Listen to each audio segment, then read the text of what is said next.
welcome back to my channel. Now we're gonna talk all about the books that I read in 2023. So that includes my favorite books, my least favorite books, and then a few questions of the 2023 end of year book tag, I think is what it's called. I don't want to do the entire tag because I honestly just don't want to answer all the questions. So I'm just going to kind of combine the two ideas of my favorite, least favorite books, talking about those, and then combining the tag into one video. Hopefully it works out. Now to get started, I want to talk about all of the books that I really enjoyed in 2023. Like, these are my standout books, books that I feel like were my favorite, books that I think I'll remember for a long time, and so forth. I have a few here with me now.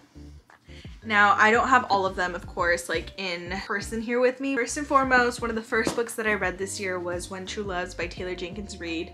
This is one of my favorite books of the year. I believe I rated it 5 whole stars. I really loved it. Taylor Jenkins Reid just knows how to do books, I think is the bottom line. She just knows how to write characters that are complex and have conflicts that they have to like work through. But this was just so beautiful. It's about a woman who has a husband. Her husband disappears off the face of the earth in like a helicopter accident, but it's never really confirmed, but he's gone for like a few years. And then actually I think it is confirmed that he died. Nonetheless, she kind of moves on. She finds a childhood friend that she was like friends with when she was a child, hence childhood friend. And they start hitting it off, they start hanging out, and she's not looking for love like actively, but you know, they end up being something. And then the ex-husband is not dead. So it's very interesting because of course it's called When True Loves. Do we only have one love in our lifetime? Can she love again? Does she go back to her husband? Like, it's this whole complex, very complex idea, and something that I don't think anybody really would want to live through, because imagine a more emotional situation, you know? So it was really good. I loved the main character. I loved her decision making, and you just kind of have to end up choosing one or the other. It's a journey. So if you haven't read this and you are a fan of Taylor Jenkins Reid's books, then I definitely recommend this one because it was 5 stars for me. Another one that I read this year is the Happy Ever After playlist by Abby Jimenez. This was my second Abby Jimenez book ever. I actually read The Best Friend, what is it called? Not The Best Friend. The Friend Zone this year and annotated it. Oh shoot, you can't really see my like annotations. They're there, some of them are there. I wanna pull one up and see what it says. Oh, cute. This says, but he was a son. His gravity was too strong, and now that I was so close, I couldn't get out of his pull. Aw, he was like slipping into warm sheets. It was everything safe and perfect. This is just, oh, Abby Jimenez knows how to write a romance. Yeah, I read these 2 books from her this year, and these were my 2 favorite books that I read from her. I read 3 in total, Part of Your World being the 3rd one, but these were honestly, in my opinion, better than Part of Your World. I liked these more. These are so good. She's just really good at making beautiful like meet cutes. Like, if you picture, I don't even want to like talk about these meet cutes, but they're so adorable. I was just a really big fan of these. They're a little bit more than romance, I would say, because there are conflicts in them. What I like the most, I feel like, about Abby Jimenez books are the side characters. The side characters are really awesome. That always makes the book more interesting in my opinion. So yeah, these 2 were some of my favorite books in 2023. I don't even know what else to say. And I have the most like coveted Abby Jimenez book that is like super overrated, or I don't know if it's overrated, but it's like super highly rated, which is Part of Your World, and I do have it. Or not Part of Your World. I'm all over the place. It's this one, Yours Truly by Abby Jimenez. I haven't read this, so this is definitely going to be a book that I read in 2024. I'm getting a bit ahead of myself because I know I'm supposed to only be talking about 2023 books that I loved, but this is very anticipated read of mine, and spoiler, anticipated read for 2024 for sure.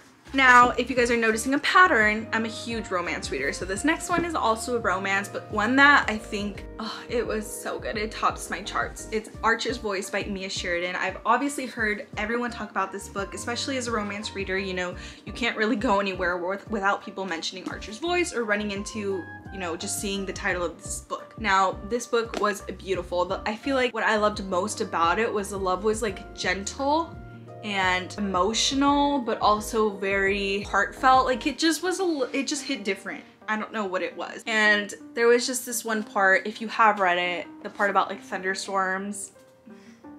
It's just, it's a comfy romance, I think, is what like it made me feel. It was just so heartwarming. Like, there's other romances where you just fall in love with the love and it's super cute and all of that, but this one was just different. It had a different vibe to it. It was just, it felt tender.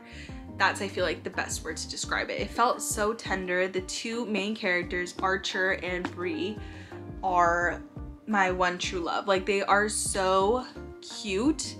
They are soulmates in my opinion. And the main character doesn't talk. If you didn't get that from the title of this book, it's called Archer's Voice. Archer does not talk. He can't speak, like, from his mouth. So yeah, imagine that obstacle and having to work around that. It was still absolutely one of my favorite books of 2023, if not my favorite books. Amazing.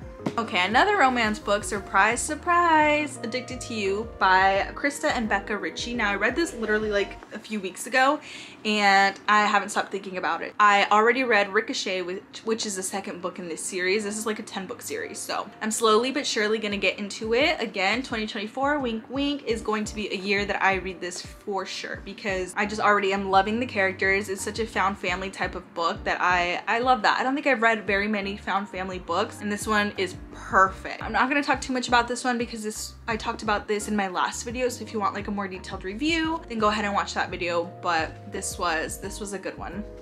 The next one is Happy Place by Emily Henry. I know everyone and their mothers is going to be talking about this book this year because it really was a good book. I definitely put on kind of like a critical lens when reading this book because I knew everybody was like already in love with it. They were overhyping it, so I was like, okay, what is this about? And I ended up giving it 4.5 stars. I do still stand by that. I do think it was 4.5 stars, but what I really enjoyed the most about this, let me give you a little synopsis first of all. So it's about Harriet, and her best friends and her ex-boyfriend actually go on like a summer vacation to like a house. They do this every year, and her ex broke up obviously, but the friends don't know that yet, so they still both go. So it is like forced proximity. They just don't want to ruin like the happy vibes. That's kind of the very base summary of it. And let me just say, obviously it's a little bit of a romance, of course, but what I loved most about this book was it was about love. It was about friendship love, family love, and then like a relationship type of love with like a partner, but it definitely explored like those other relationships. So I really enjoyed that. That's what made me very happy about this book, and that's what kind of made it stand out. If it didn't have that, and if it lacked those other like family and friendship love like themes, then I don't think I would have rated this as high at all. But that really kind of spoke to me and was something that I feel like a lot of books don't add. So it was very awesome to see in this book, and I definitely enjoyed that, and that's why I think it was one of my favorite books of 2023. Another one that I read, I think in January or February of this year, and I have not stopped thinking about it, is Pack Up the Moon by Kristen Higgins. This book, if you want a book that will rip your heart out and make you cry and is super emotional, this is it. I don't really want to talk about, I don't want to spoil anything, but it's about grief, it's about love, and it's beautiful. It's a beautiful book, and the last like fourth of the book will make you cry like ugly tears. It is so emotional, but I love books like that, and usually those are the types of books that get 5 stars for me, are books that I feel something from, that I feel moved, that I cry, or that I just feel super emotional attachment to. So this is one of those books for sure. This was my first Kristen Higgins book, and I had heard a lot about this book, and I was like, okay, let me read it. Went in semi-blindly into that book, like not even knowing what it was about, and by the end of it I was in like I was a mess. Like, it was so good in the worst way possible because it definitely made me cry and shed tears. But I recommend this book to anyone and everyone. It was just so good. Well, I haven't really read or heard of other Kristen Higgins books, so maybe that will be something that I put on my 2024 like TBR. Will be another book by this author, because that book, oh, it just thinking about it like makes me want to cry. It was very emotional, so be prepared. I am warning you now. You'll probably cry if you read that book.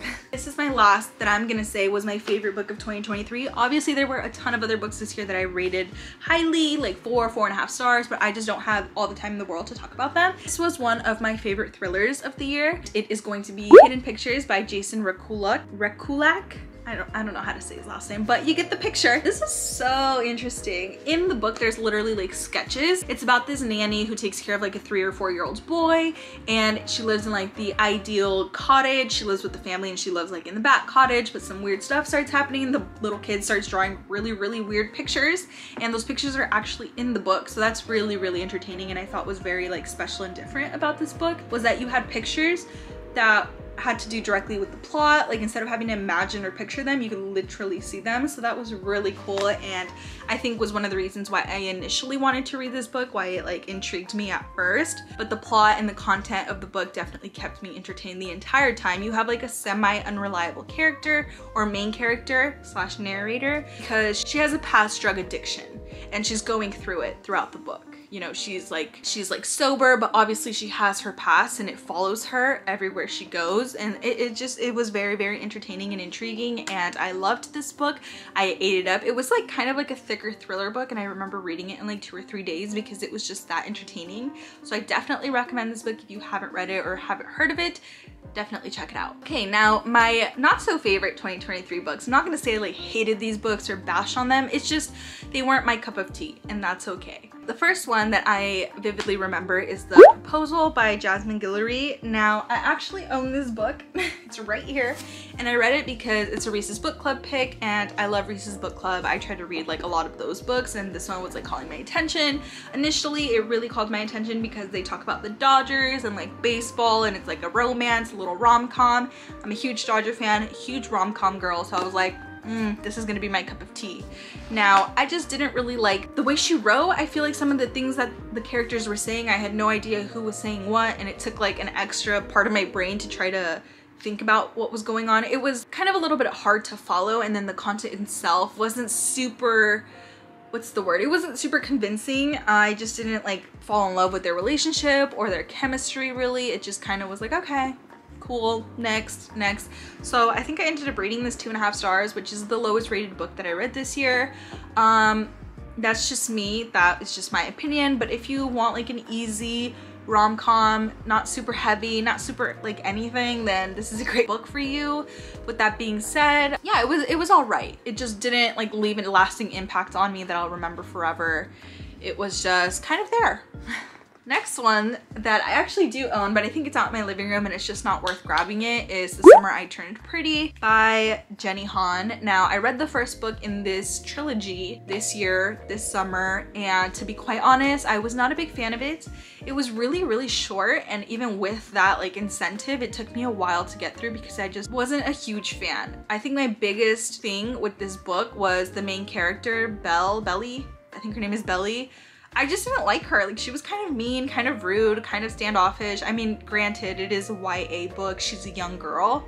But I really found myself being like, I don't like this character. I don't like this main character. And when you don't like the main character, it makes the book hard to like, if you know what I mean, you know? So that was my biggest tiff with the book. And I tried to read the second one, got like less than 100 pages in, and I just didn't finish it.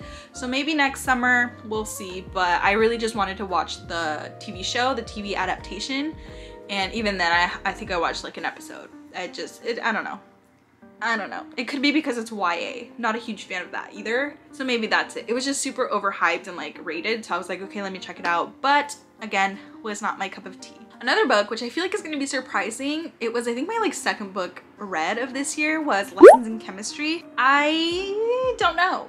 And it was decent. I read it, I finished it. I was like, okay, this is good. I rated it 3.5 stars, which now that I'm looking back, it probably was more of a 3 for me. I started watching the TV adaptation, and that was good and intriguing, and I want to keep watching it. But the book itself was not like something memorable for me. It just didn't hit like, it didn't strike like a chord with me. It just was there. In my opinion, it just wasn't something that I would really even recommend, because for me it wasn't super entertaining. Towards the beginning of the year, I had like a thing with not DNFing books, so I read this one, but I feel like if I picked it up now, I would probably DNF, not finish it, because it just is not something that I love, and that's okay. That's all I'm gonna say. Next one is Meet Me at the Lake by Carly Fortune. This little guy. Another romance that just didn't hit the way I felt like it should have. It was the like second book following Every Summer After. They're not directly related, but it's like the same vibe. Like this one a lot more than this one. It just, again, I think it was the characters like chemistry and their love. Like it just wasn't, it didn't do it for me. It wasn't super convincing, and there was just a few things that I remember being like, I don't know. I wouldn't reread it. I don't think I would recommend it. There's other romance books that I love a lot more than this one, and I ended up rating this one 3.5 stars too, but I think I was being very nice. I would probably rate it 3 stars now, looking back at it. Last but not least, the last book that I'm gonna mention is gonna kind of be a surprise, I feel like, or something that people aren't really expecting, but it is going to be this one. Carrie Soto is Back by Taylor Jenkins Reid. Again, I know the first book I talked about in this video was One True Loves by Taylor Jenkins Reid, and I do love her. I love most of her books. This is probably one that I would rate least favorite of mine from her. It was just more fiction. There wasn't really like too much romance. There wasn't really too much anything besides like a strong female character, which I love, but I also was not a fan completely of Carrie Soto, and I think that's also what kind of took away from it. I don't know what else much to say. It is short and it is entertaining. I probably just wouldn't recommend it. So those are kind of my favorites and least favorite books of 2023. Now I kind of want to get into a few little questions from the end of the year book tag. And the first one I wanted to answer is new favorite author you discovered in 2023. So for me, I feel like it's easily going to be, well, it's two. I think it's Abby Jimenez for sure. Beautiful, beautiful writing. Chef's kiss. Read 3 of her books this year. I have 1 more to read, and then she has a new book coming out 2024. So hopefully I get to read those 2 books next year, and I love her. That's it basically. The next one is going to be Geneva Rose. She actually writes like thriller books, and I read 2 of them. I read The Perfect Marriage and One of Us is Dead. Now, The Perfect Marriage was super fast-paced, which sometimes you need one of those, like palate cleansers, super fast-paced, entertaining, intriguing type of books that'll like just grab your attention, hold it, and bam, you're done, you know? And that's exactly what I needed at the time that I read this book.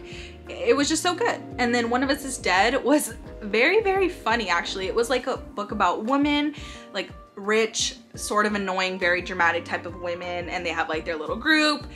Drama, like the drama is intense, it's off the scale, the characters are funny, the banter is hilarious, the relationships are toxic, like it was so good. And then of course one of them ends up dead. That was super entertaining as well. I actually had a really good time reading both of those books. Next question is, the longest book you read this year is actually, I'm just really making a mess of like all of my shelves here, but just trying to grab the longest book that I read this year. This one, Clash of Kings by George R.R. Martin. It's the second book in the A Song of Ice and Fire, also known as Game of Thrones series.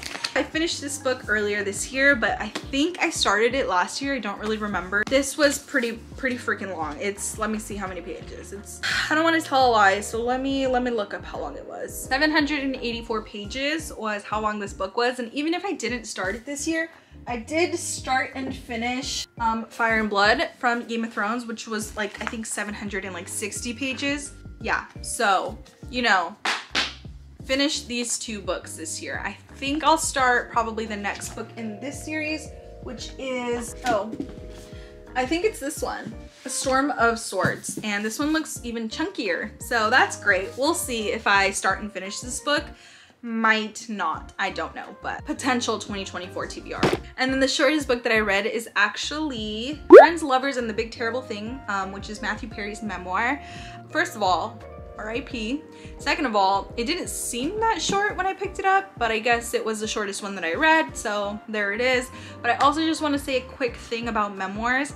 I read like 5 or 6 different memoirs this year, and they were honestly one of my favorite like sections or genres of books that I read this year. They were phenomenal. I stopped rating them halfway through the year because I don't think it's fair to rate someone's memoir. All the ones that I was rating prior to start to not rate them, they were all 5 stars, and that's just because they were just good. They were, I don't know, they left a mark on me for sure. So I rated them all 5 stars, and then I stopped rating them because I don't think it's, I don't know, it's kind of weird to rate someone's memoir. So going forward, I will not be rating memoirs. But some of the ones that I read this year that were phenomenal were definitely Educated by Tara Westover, Know My Name by Chanel Miller. That one, I just got chills. I think that was the highest rated book that I read this year on Goodreads, so definitely read that. It's about, if you've heard of the Stanford rape trial, Jane Doe, that's her. She's Jane Doe. So she talks about her experience. It's such an eye-opening book. Everyone should read that. But yeah, I just wanted to kind of say that memoirs I kind of discovered this year, and going forward I will absolutely be reading more memoirs because they are so impactful. I really enjoyed them. I think we're like like wrapping up here. The last question that I have is kind of my reading goal reflection and my 2024 reading goal. So I made a goal of reading 50 books this year and I have read 54. So yay, I completed my reading goal for the year. I'm literally reading 3 books right now, so it might even be up to 57 by the end of the year. I'm not too sure, but I'm happy that I at least reached my goal. I'm very, very happy about that. Now, 2024, I actually haven't even thought of a goal. It might be the same. I don't want to honestly put a goal out of like, will be out of reach. I think 50 was a great number. Yeah, I have no idea, honestly. I haven't even thought about like what my 2024 reading goal will be. Maybe 55. I don't want to put like too much pressure on myself though. I think 50 is like a good number. Yeah, that was my like year in books. Thank you guys for following along. Thank you guys for watching. I'm super, super excited for 2024. I will definitely, I think my next video will be my anticipated like 2024 reads. I did touch on some this video, but there are a lot more that I didn't talk about that I will be talking about in the next video. So stay tuned. And yeah, I want to make it kind of, I guess, a goal to upload more on this channel come 2024. So yeah, those are just kind of my reading goals and I hope you enjoyed. Thank you for watching and I'll catch you guys in the next video. Peace.